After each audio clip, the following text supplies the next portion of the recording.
یہ تمہارے پروردگار کی مہربانی کا بیان ہے جو اس نے اپنے بندے زکریا پر کی تھی، جب انہوں نے اپنے پروردگار کو دبی آواز سے پکارا اور کہا کہ اے میرے پروردگار، میری ہڈیاں بڑھاپے کے سبب کمزور ہو گئی ہیں اور سر سفید بالوں کی وجہ سے چمکنے لگا ہے، اور اے میرے پروردگار، میں تجھ سے مانگ کر کبھی محروم نہیں رہا، اور میں اپنے بعد اپنے بھائی بندوں سے ڈرتا ہوں، اور میری بیوی بانجھ ہے، پھر بھی مجھے اپنے پاس سے ایک وارث عطا فرما جو میری اور اولاد یعقوب کی میراث کا مالک ہو، اور اے میرے پروردگار، اس کو خوش اخلاق بنائیو۔ فرمایا اے زکریا، ہم تم کو ایک لڑکے کی بشارت دیتے ہیں جس کا نام یحییٰ ہوگا، اس سے پہلے ہم نے اس نام کا کوئی شخص پیدا نہیں کیا۔ انہوں نے کہا کہ پروردگار، میرے ہاں کس طرح لڑکا ہوگا جبکہ میری بیوی بانجھ ہے اور میں بڑھاپے کی اس حالت کو پہنچ گیا کہ سوکھ گیا ہوں؟ حکم ہوا کہ اسی طرح ہوگا۔ تمہارے پروردگار نے فرمایا ہے کہ مجھے یہ آسان ہے، اور میں پہلے تم کو بھی تو پیدا کر چکا ہوں اور تم کچھ چیز نہ تھے۔ کہا کہ پروردگار، میرے لیے کوئی نشانی مقرر فرما۔ فرمایا نشانی یہ ہے کہ تم صحیح و سالم ہوتے ہوئے 3 رات دن لوگوں سے بات نہ کر سکو گے۔ پھر وہ عبادت کے حجرے سے نکل کر اپنی قوم کے پاس آئے تو ان سے اشارے سے کہا کہ صبح و شام تسبیح کرتے رہو۔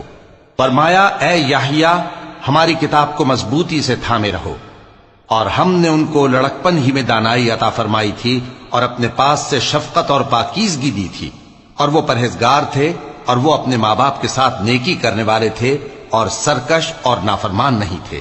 اور جس دن وہ پیدا ہوئے اور جس دن وفات پائیں گے اور جس دن زندہ کر کے اٹھائے جائیں گے ان پر سلام ہے۔ اور کتاب یعنی قرآن میں مریم کا بھی تذکرہ کرو، جب وہ اپنے لوگوں سے الگ ہو کر مکان کے مشرقی حصے میں چلی گئیں، پھر انہوں نے ان کی طرف سے پردہ کر لیا تو ہم نے ان کی طرف اپنا فرشتہ بھیجا، سو وہ ان کے سامنے ایک خوبصورت مرد کی صورت میں آیا۔ مریم بولی کہ اگر تم پرہیزگار ہو تو میں تم سے بچنے کے لیے رحمان کی پناہ لیتی ہوں۔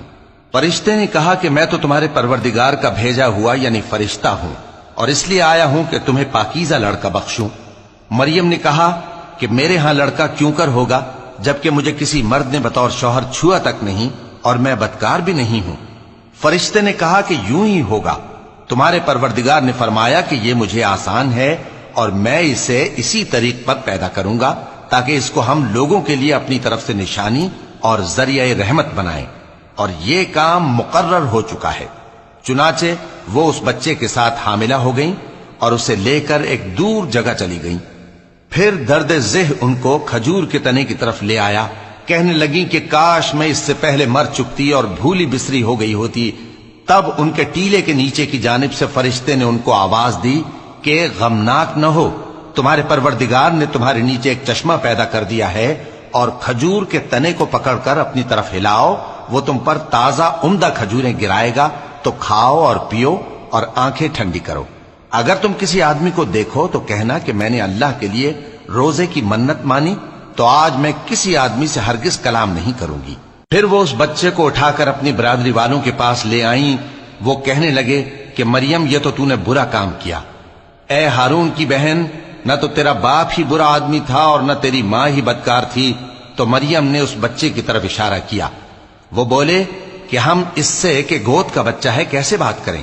بچے نے کہا کہ میں اللہ کا بندہ ہوں، اس نے مجھے کتاب دی ہے اور نبی بنایا ہے، اور میں جہاں ہوں اور جس حال میں ہوں اس نے مجھے صاحب برکت بنایا ہے، اور جب تک زندہ ہوں مجھ کو نماز اور زکوٰۃ کا ارشاد فرمایا ہے، اور مجھے اپنی ماں کے ساتھ نیک سلوک کرنے والا بنایا ہے اور سرکش و بدبخت نہیں بنایا، اور جس دن میں پیدا ہوا اور جس دن مروں گا اور جس دن زندہ کر کے اٹھایا جاؤں گا مجھ پر سلام ہے۔